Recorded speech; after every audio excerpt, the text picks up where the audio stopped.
मला वाटलंही नव्हतं हे असं दृश्य बघायला भेटेल. तर नमस्कार बाबांनो, मी तुमच्या सर्वांचा लाडका कॉमेडीवाला चैत्या. तर आजच्या पहिल्या ब्लॉगमध्ये चाललेलो मित्राकडे अभ्यास करायला, पण जाता जाता वाटत गर्दी दिसायला लागली.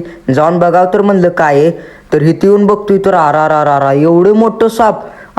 ही बघा ही कसलं कळवण खेळायला लागले. तर असलं साप जिंदगीत कधी बघित नाही. तर अक्षरशः फाटून हातात आलती बघा. ती साप राहू द्या म्हणलं बाजूला. इथं या असं अभ्यासाचं मांडून घेतलं आणि अभ्यास राहिलाच बाजूला. इथं मी स्क्रिप्ट संगच खेळता खेळता अभ्यास पूर्ण केला आणि इथंच ब्लॉग समाप्त केला.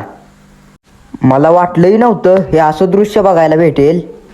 तर नमस्कार बाबांनो, मी तुमच्या सर्वांचा लाडका कॉमेडीवाला चैत्या. तर आजच्या पहिल्या ब्लॉगमध्ये चाललेलो मित्राकडे अभ्यास करायला, पण जाता जाता वाटत गर्दी दिसायला लागली. जाऊन बघावं तर म्हणलं काय आहे, तर इथे येऊन बघतोय तर एवढं मोठं साप. ही बघा ही कसलं कळवण खेळायला लागले. तर असलं साप जिंदगीत कधी बघित नाही. तर अक्षरशः फाटून हातात आलती बघा. ती साप राहू द्या म्हणलं बाजूला. इथं या असं अभ्यासाचं मांडून घेतलं आणि अभ्यास राहिलाच बाजूला. इथं मी स्क्रिप्ट संगच खेळता खेळता अभ्यास पूर्ण केला आणि इथंच ब्लॉग समाप्त केला.